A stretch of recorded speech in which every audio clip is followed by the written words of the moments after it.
रात के 2 बजे हैं, प्लेटफार्म पर सैकड़ों लोग बैठे हैं, ठंड, थकान, बच्चे रो रहे हैं और एक ही सवाल हर चेहरे पर लिखा है, ट्रेन आएगी या नहीं। रेलवे इंक्वायरी बंद है, अनाउंसमेंट कुछ नहीं, टीटी को भी कुछ पता नहीं। और तभी कोई बोलता है, भाई where is my train, check कर ले। और भाई एक ऐप लाखों भारतीयों के लिए भगवान से कम नहीं बना। लेकिन सवाल ये है, ये ऐप किसने बनाया? इंडियन रेलवे के होते हुए इतना एक्यूरेट कैसे? गूगल ने इसे 1,000 करोड़ रुपए में क्यों खरीदा?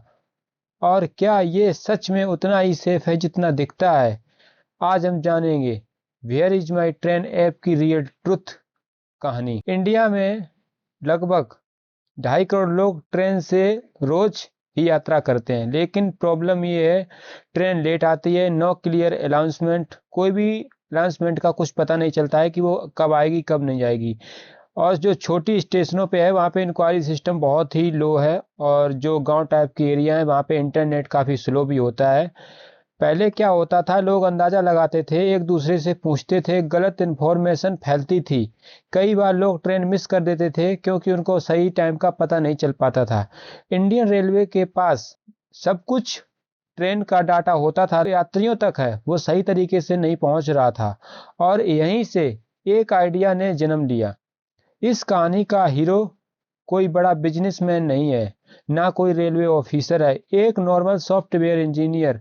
नाम था राकेश कौशिक। ये आदमी रोज ट्रेन से ट्रेवल करता था और रोज लेट ट्रेन की प्रॉब्लम झेलता था। उसने सोचा, ट्रेन खुद तो मोबाइल नहीं चला सकती, लेकिन पैसेंजर तो चला रहे हैं। तो उसके दिमाग में एक आइडिया आता, अगर ट्रेन में बैठे पैसेंजर्स के मोबाइल्स की लोकेशन और स्पीड डिटेक्ट कर ली जाए तो ट्रेन की एग्जैक्ट पोजीशन पता चल सकती है, बिना रेलवे परमिशन, बिना रेलवे डाटा, बिना इंटरनेट के भी, बस मोबाइल सिग्नल से। असली सच, ये ऐप रेलवे के ऑफिसर सर्वर पर डिपेंड नहीं करता, जीपीआरएस इंटरनेट पर नहीं चलता, ये चलता है मोबाइल टावर सिग्नल से, क्राउड सोर्स डाटा, ट्रेन के अंदर बैठे लोगों के फोन से। जब ट्रेन में 50 से 100 लोग बैठे होते हैं तो ऐप ऑटोमेटिकली स्पीड मैच करता है, डायरेक्शन चेक करता है, मल्टीप्लाई फोन्स का एवरेज निकालता है और फिर बता देता है ट्रेन एग्जैक्टली कहाँ है, कितनी लेट है और कब पहुंचेगी। यही कारण है कि ट्यूनल में भी ये काम करता है, रिमोट एरिया में भी काम करता है, इंटरनेट ऑफ होने पर भी काम करता है। अब इसकी सबसे बड़ी ताकत थी और यही इंडियन रेलवे नहीं कर पा रहा था। शुरुआत में कोई प्रमोशन नहीं, कोई एड्स नहीं, बस एक चीज थी, एक्यूरेसी। एक यात्री ने दूसरे यात्री को बताया, दूसरे ने तीसरे को बताया, धीरे धीरे धीरे धीरे करके इनके लाखों यूजर डेली बढ़ गए और इनको काफी अच्छा इनको रेस्टोरेंट मिलने लगे, लोग इनको रेटिंग देने लगे। हर स्टेशन पर एक ही आवाज गूंज रही थी, वेयर इज माई ट्रेन, देख लो। ये ऐप बन गया मजदूर का सहारा, स्टूडेंट की उम्मीद, फैमिली का भरोसा। 2018 में गूगल ने cutely where is my train को एक्वायर कर लिया। अब सवाल ये उठता है, गूगल को क्यों चाहिए था ये एप्लीकेशन? कारण, इंडिया का massive railway user data, offline first technology, AI plus crowd production system, Google map में रेलवे इंटीग्रेशन। आज ये ऐप गूगल के अंदर फ्री है, नो एड्स, नो सब्सक्रिप्शन, क्योंकि गूगल का पैसा ऐप से नहीं, डाटा इकोसिस्टम से कमाना है। आज सबसे जरूरी सवाल, क्या ये ऐप हमारा डाटा मिसयूज करता है या नहीं?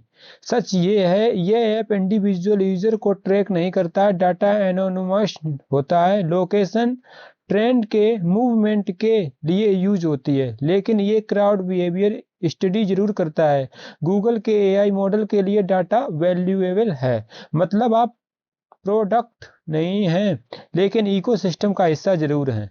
वेयर इज माई ट्रेन ने इंडियन रेलवे को मजबूर किया कि एनटीईएस लॉन्च करे, रियल टाइम ट्रैकिंग इंप्रूव करे, पैसेंजर एक्सपीरियंस पर फोकस करे। एक अकेले इंजीनियर ने पूरे सिस्टम को चैलेंज कर दिया। वेयर इज माई ट्रेन सिर्फ एक ऐप नहीं, ये प्रूफ है कि जब सिस्टम फेल होता है तब इनोवेशन जन्म लेता है। आज भी जब रात के 2 बजे कोई पैसेंजर प्लेटफार्म पर बैठा होता है तो उसके हाथ में एक ही उम्मीद होती है, वेयर इज माई ट्रेन। अगर आपको ये कहानी सच लगी तो आप मुझे कमेंट बॉक्स में ये बताएं कि आपको इस ऐप के बारे में कैसे पता चला। आपको किसी आपके मित्र ने बताया कि आप रात में कहीं गए हुए थे, ट्रेन पर बैठे थे, तो वहां पे आपको बताया। और पिन कमेंट में मैं आपको बताऊंगा कि मुझे इस एप्लीकेशन के बारे में कैसे पता चला। Thank you.